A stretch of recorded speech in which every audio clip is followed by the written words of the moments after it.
As the managing director and director of education at Mill Mountain Theater, Ginger Poole is the keeper of the flame as the downtown theater's only current full-time employee. Mill Mountain Theater, which went dark several years ago due to financial reasons, expects to be back in full force by early next year after renovations at Center and the Square are completed and the Trinkle main stage is reopened. Meanwhile, the more intimate and refurbished Waldron stage on Church Avenue is back online again, with Poole recently directing the play Greater Tuna. That's also where Poole, an actor, choreographer, and director who holds a master's in fine art in acting performance from the University of Southern Mississippi, has been teaching classes in theater, dance, and musical theater. Ginger Poole says the new Mill Mountain Theater will be leaner and smarter when it comes back in full force. Ginger Poole, welcome to the interview. Thanks for having me. Talk about your chief mission since the Trinkle main stage and Mill Mountain Theater, more or less went dark several years ago. You've been sort of the keeper of the flame at Mill Mountain. Me and a handful of other people as far as our impressive board that sits behind us. Our main goal was to get things back in order. I've said this before, no more smoke and mirrors. I mean, if you want to know, I'm transparent and I'm happy to let everybody know as far as our past. We had to get a lot of things in order, and it was necessary to cease production. As hard as it was to hear as an employee, or as hard as it was for the community to hear, if the board did not make that decision, there would be no Mill Mountain Theater to this day. So we had to stop and get things in order, take care of debt with vendors and patrons, and get everything in order to move forward. So we're giving professional theater back to the Roanoke Valley. And professional theater, when it comes back, it will be professional theater? Yes. Okay. Yes. But a little bit leaner, Leaner in the sense of what it takes to put that on as far as the folks behind the scene. We were carrying 23 full-time employees back in February of 2009 when we did make that decision to cease operations. And the future of Mill Mountain Theater will be 6 or 7 full-time employees, and using contract laborers, professional contract laborers, to come in and do whether it's set design or lighting design, contract or construction folks.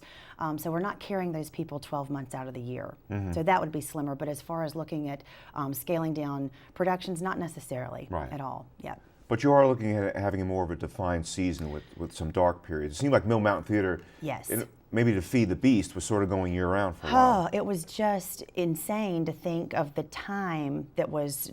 There was no downtime. I mean, there truly was not a downtime for a builder or a designer or a director or anybody, because we were doing 12 and 13 shows a year, that's a lot. It was a lot, and on a big scale too. So we're looking more, say, that 5 or 6 shows where we can have those breather times of whether it's 3 to 4 weeks in between productions to regroup, revamp, and not kill ourselves trying to do so much. Plus, you sort of build a little anticipation when you have a season. Exactly. And it's a defined season. Maybe you build a little bit of anticipation, maybe advance ticket sales. Absolutely. So currently, you're the only full-time employee at Mill Mountain Theater, correct? I am the only full-time. We do have a part-time director of music, Susan Braden, and we also have our part-time production manager, Shelby Love, who also works as a double capacity during a production. She is our on-staff professional equity stage manager, which she can put that hat on like she was our stage manager for Greater Tuna. Right.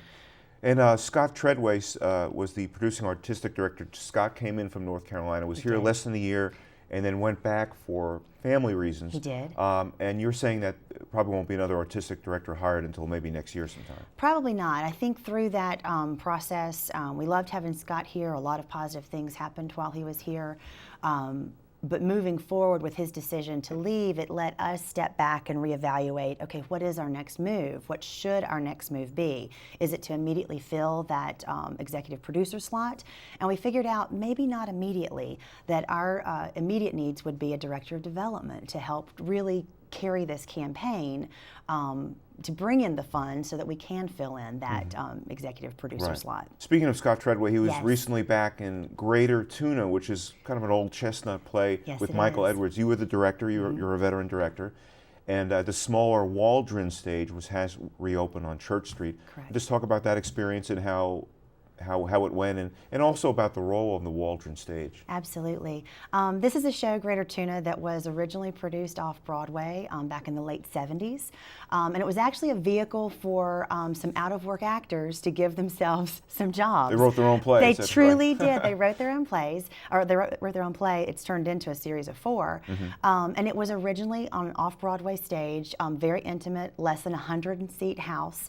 So putting it back in the Waldron, it kind of went back to its roots. Which is a smaller, intimate place. Very small. We've got 115 seats for what we did for Greater Tuna. It's 2 actors that carry 10 roles apiece. And you think, okay, there's a challenge in itself, but it's not one of those productions where the character's introduced and then they go away and you never see them again. It's that constant rolling, revolving door of changes, rechanges. And although there's 2 men on stage, it actually takes a staff of 5 dressers behind the scenes to make these changes happen. Some of them happening in less than 4 seconds. So it was a marathon feat on stage for these guys and the folks behind stage that made it happen. Yeah, and I talked to one of your dressers, and she was just talking about it was almost like an out-of-body experience getting it all done. Yes, it was a choreographed ballet behind the set. So there's been a few things at Waldron since the Waldron was refurbished somewhat. One of them was a kind of a collaboration with the Holland's playwriting program, the Arctic Circle and a Recipe for Swedish Pancakes, written by a student there, graduate student Samantha Mocker. Talk about that collaboration with Holland's, and do you expect to see more joint efforts between Mill Mountain and other institutions in the future? Absolutely, and I think that's the future for professional theater and educational theater. I think it's the future for art organizations to collaborate and make things happen. The years of just being arrogant and this is our space only and we only do it our way, I really think that's in the past. I think that's what hurt us in the past, over the past 10 years, and helped to come to that day in February of 2009. We look forward to our partnership with Holland's.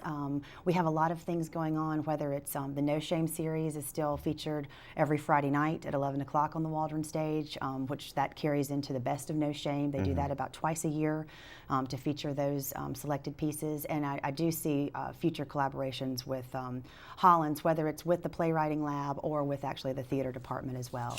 And of course, No Shame was created by Todd Ristow, That's right. who heads the playwriting department Correct. at Holland's, and he created No Shame, I think, in Iowa. He did, and brought it in to grad Roanoke. school, yes.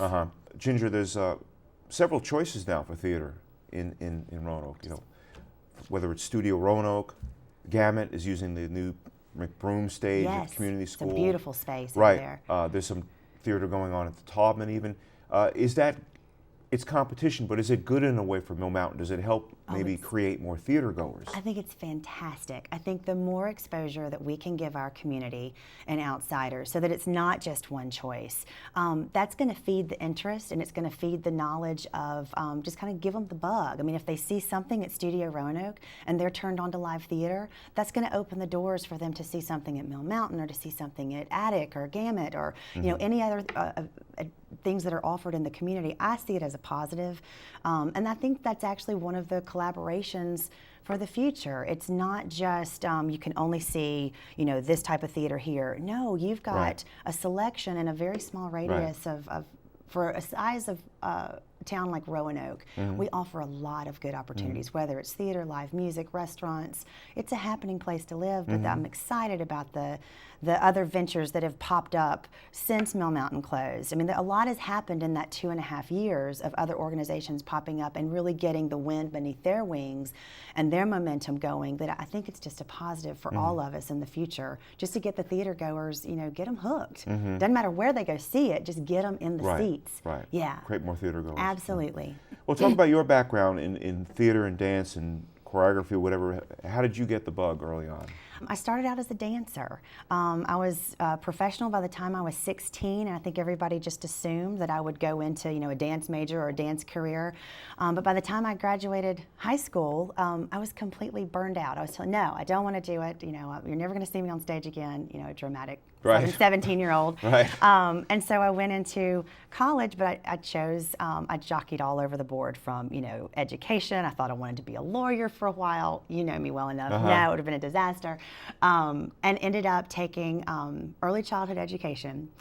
My senior last semester, took a crib course. I just thought, well, that acting class sounds fun. I'd never spoken on stage. It had always been just dance. Took that and went back to my poor parents and said, I think I want to double major. This is my last semester of my senior year.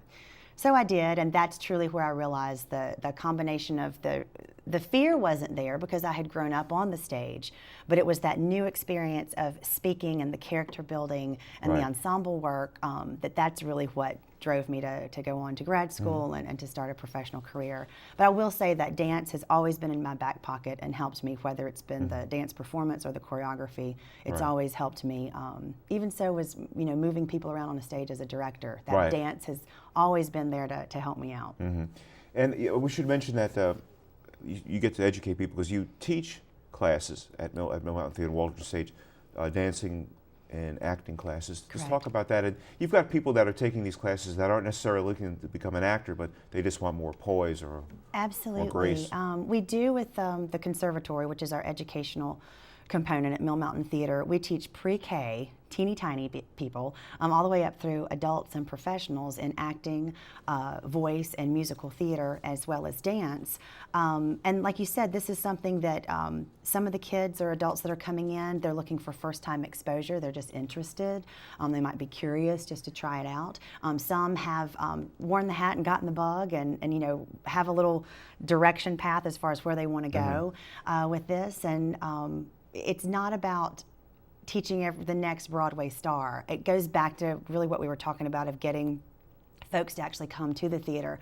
I think if you grab them at an early enough age, it's that exposure and it's that awareness and it's that appreciation of the arts so that they can grow up and say, yeah, I want to go see a play or I want to go see a concert or I want to see a ballet, something that's that exposure and that knowledge that puts it in the head. And as far as like adults, a lot of our adults, they've either had something in the past that they just want to bring it back as far as, dance. And a lot of it is building confidence and skills even in a boardroom. I've got people that we've taught acting classes to that have no desire to be on stage, but they want to be more confident in front of their company and peers. Got about 15 seconds left. Optimistic about the future of Mill Mountain Theater? Without a doubt. I think this was a big landmark for us to get Greater Tuna open and produced. It was a successful sold-out run, and we want to give Roanoke back what they're asking for. Okay, we'll have to leave it there. Ginger Poole from Mill Mountain Theater. Thank you so much, Appreciate it. Thanks for coming on. Thank you. Our guests today have been N.L. Bishop from Jefferson College of Health Sciences and Ginger Poole from Mill Mountain Theater. I'm Gene Marrano. You can look for me in the Roanoke Star-Sentinel, Valley Business Front, and in Play by Play magazine. And you can listen for me on Fox Radio 910 AM's Roanoke This Week on Saturday and Sunday mornings. And don't forget, you can watch segments of the interview online at YouTube. Just search by my name. Until next time, take care.